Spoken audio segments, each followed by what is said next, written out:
a gente disse que uma função, a gente está tomando o limite para um determinado valor de x indo para a, tá? Mesmo que a função não esteja definida no ponto A, então, por exemplo, mesmo que a função não esteja definida no ponto A, para este cara aqui, tá? A função se aproxima de um determinado número L, tá? Independendo qual a direção que eu me aproximo desse ponto. Então, conforme eu vou tomando valores cada vez mais próximos desse A minha função vai se tornando cada vez mais próxima desse valor L aqui que eu vou ter. Tá? Então a gente diz que o limite de x tendendo a de f de x de uma determinada função vai ser igual a L.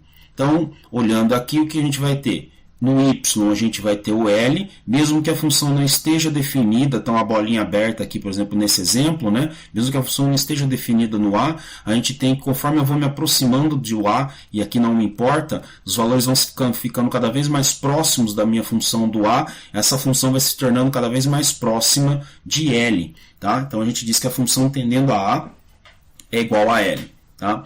Bom, esses limites eles são extremamente simples quando eu não estou lidando com um valor, quando eu estou lidando com um valor que é excluído pelo domínio da minha função. Então, por exemplo, eu pego a função x ao quadrado menos 1, x menos 1. Aí eu estou tomando o limite de x indo para zero. Tá? Aqui eu não tenho nenhum problema, porque o domínio dessa função ela exclui o ponto 1. O domínio dessa função é reais menos o 1. Tá? Lembre-se que se eu colocar 1 aqui eu vou ter problemas, isso aqui vai dar 0 e eu não posso ter nenhum número dividido por 0.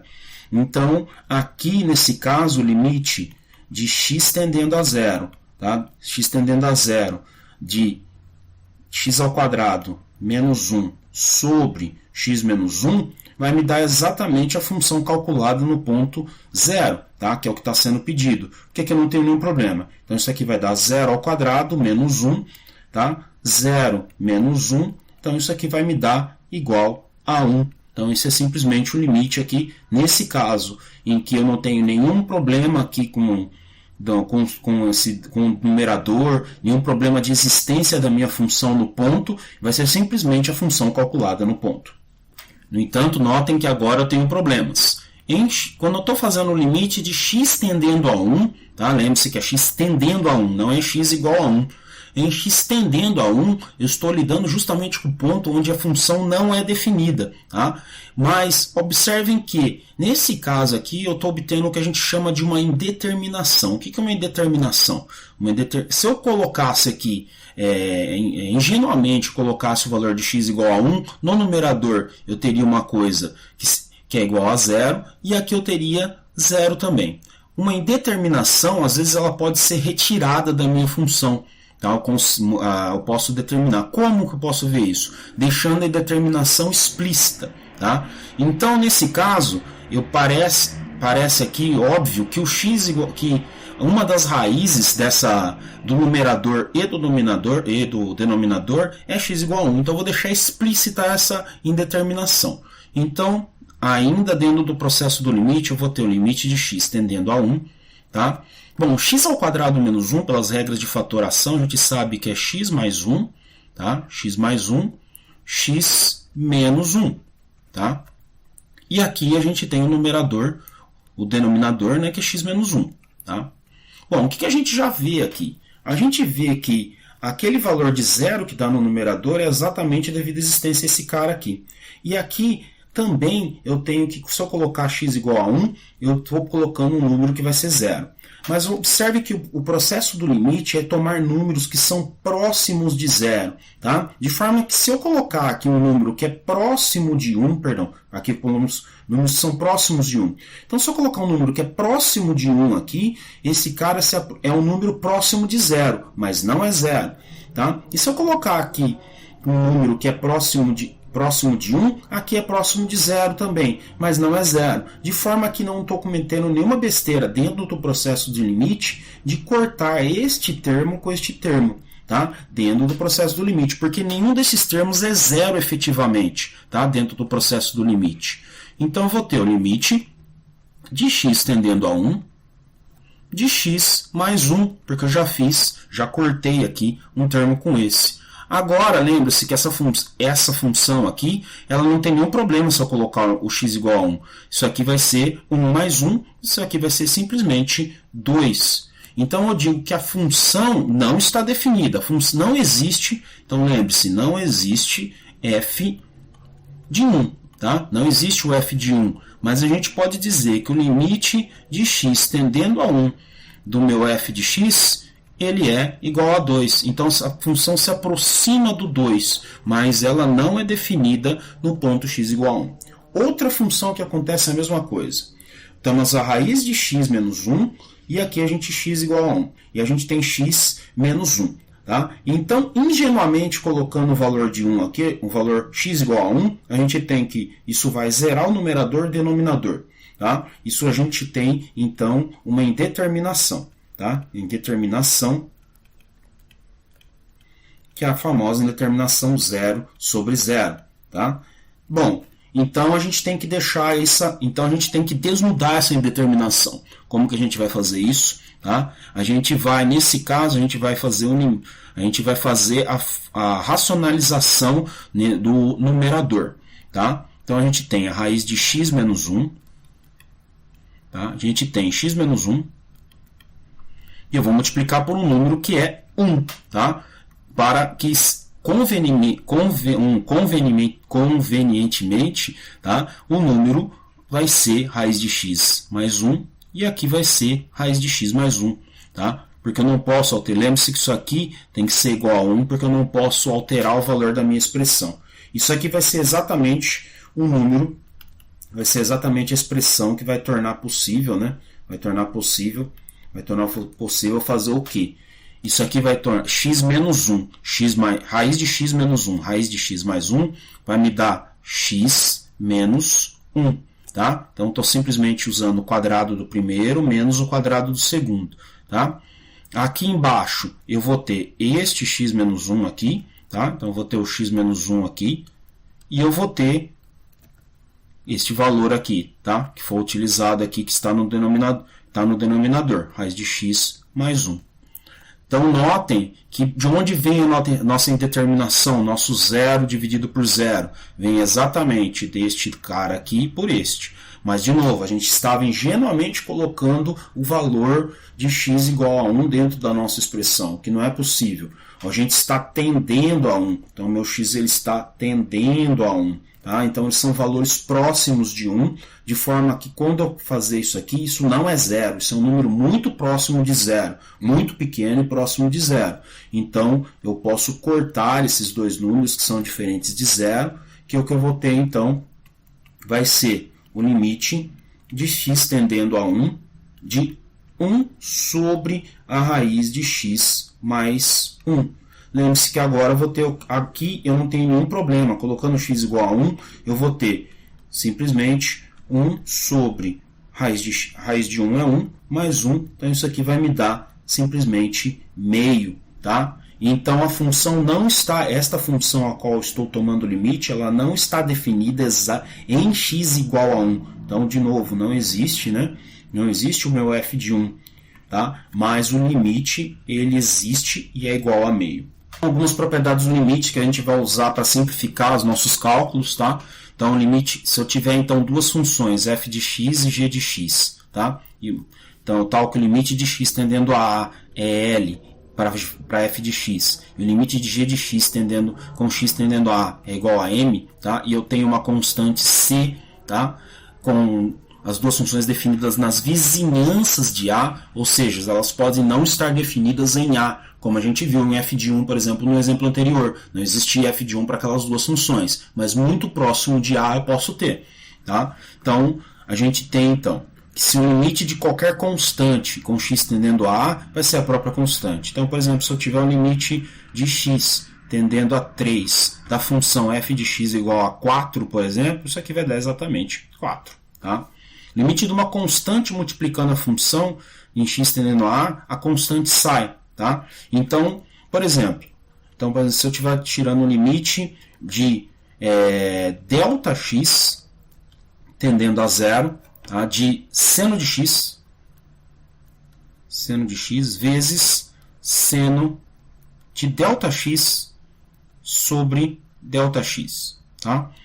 Perceba que quem está indo para zero? Quem está indo para zero é ΔX e não x. Tá? Então aqui ΔX e x são coisas independentes. Tá? Então isso aqui é simplesmente uma constante para a minha função. Tá? Então eu posso dizer que isso aqui é o seno de x, tá? Que multiplica o limite de ΔX tendendo a zero, tá? De seno de ΔX sobre ΔX, porque o limite está sendo tomado sobre ΔX. Então isso aqui vai ser uma constante para quem estou tomando o limite. Tá? Bom, o limite de f de x mais x vai ser simplesmente o limite de x tendendo a de f de x mais uma constante. Tá? Então f de x mais uma constante aqui. Então isso aqui vai ser, se eu tomar, por exemplo, qual que é o limite de x tendendo a 3, tá? De x ao quadrado mais 2x mais 1. Tá? Essa função não tem nenhum problema. Então, isso aqui vai ser, por exemplo, vai ser, nesse caso, né, o único cara que está indo para x, isso aqui vai ser isso aqui vai ser uma constante. Então, isso aqui vai ser, então, o limite de x tendendo a 3, de x ao quadrado mais 2x mais 1. Tá? E isso aqui a gente viu que se o f de x vai para 3, tá? Se o f de x vai para 3, eu vou ter que isso aqui vai ser simplesmente, este pedaço aqui vai me dar 9 mais 6, portanto todo esse limite vai dar 16. Tá? O limite da soma ou da subtração é simplesmente a soma e a subtração de limites. Tá? O limite do produto é o produto dos limites. Isso é bastante interessante. E o limite, quando eu tenho, obviamente, quando esse limite não tem problemas, ou seja, o denominador ele é diferente de zero, tá? Então, quando o limite é diferente de zero, eu vou poder dizer que o limite aqui do quociente vai ser 1 sobre o quanto que a minha função está indo para L aqui. Portanto, isso aqui vai me dar simplesmente 1 sobre L. Tá? Então, isso aqui vai me poder dizer, por exemplo, que se eu tiver o limite de x tendendo a de f de x sobre g de x, tá? E g de x e m, né? Nesse caso é diferente de zero, porque o meu m está indo para zero, eu posso dizer que isso aqui é simplesmente L sobre m. Tá? Então isso aqui vai me dar... Então é bem intuitiva quais são as regras do produto e do quociente para os meus limites. Outra coisa interessante que não foi colocada aqui é o limite de x tendendo a de, por exemplo, a raiz de f de x. Isso aqui vai dar simplesmente a raiz de L, tá? E o limite, por exemplo, de funções que são de x tendendo a de funções que são como exponencial de f de x ou logaritmo, tá? Que são funções que são contínuas dentro desse cara aqui. A gente, por exemplo, nesse caso da exponencial, vai dar simplesmente e elevado a L aqui. Bom, aqui nesse slide a gente vai falar sobre um limite muito importante no cálculo que a gente chama de limite fundamental. E ele é simplesmente quando θ vai para zero, tá? Quando θ vai para zero, seno de θ sobre θ, a gente vê que isso é igual a 1. Vejam que isso aqui é uma indeterminação, né? Porque o θ, o seno de θ, isso aqui, ingenuamente, se eu colocar θ igual a zero, que não é o que está falando do limite, tá? Está aí, mas isso aqui vai para zero, e isso aqui, obviamente, vai para zero. Então, teria a famosa indeterminação zero sobre zero. Mas por que isso? Tá? Quando a gente tem então, a gente está falando de θ indo para um número extremamente pequeno. Quando a gente fala isso, todas essas três quantidades aqui no círculo trigonométrico aqui, tá? Todas essas três quantidades aqui começam a ser muito próximas. Então, por exemplo, o seno de θ, o arco onde tem o próprio θ, né, nesse caso, e a minha tangente de θ são números muito pequenos e um próximo do outro. Tá? Fundamentalmente, a gente tem no círculo trigonométrico, né? Então, no círculo trigonométrico, a gente sabe no círculo trigonométrico, ele é um círculo cujo raio é igual a 1, tá? E essa projeção aqui é a projeção que a gente tem o seno desse ângulo. Então, aqui se a gente tem θ, esse é o seno de θ, tá? Essa é a projeção, o sensono que a gente chama, portanto, a projeção vertical desse ângulo aqui, tá? Então, a gente pode ter a seguinte relação, tá? Bom, a área desse setor circular aqui, né? Desse setor circular, que é o setor O', vezes Q, tá? O' vezes Q. Se isso aqui fosse 2π, tá? Se isso aqui fosse 2π, tá? Se isso aqui fosse 2π, ou seja, se eu desse 2π, isso aqui seria simplesmente, isso aqui seria a área desse cara aqui seria 2π vezes 1, tá? Como a gente está falando que esse cara é π, tá? É θ, perdão, né? A gente tem isso aqui, vai me dar a área do setor, vai me dar θ aqui sobre 2, tá? Bom, então aqui a gente tem também a área do triângulo desse O, desse triângulo O,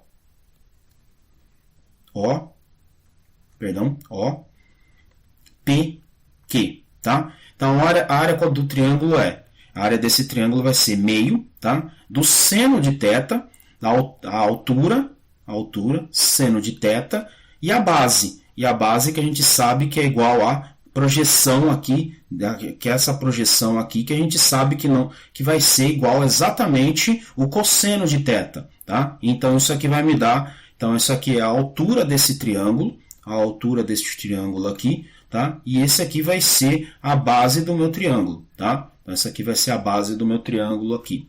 Então aqui eu vou ter de novo, então essa vai ser a área desse triângulo aqui.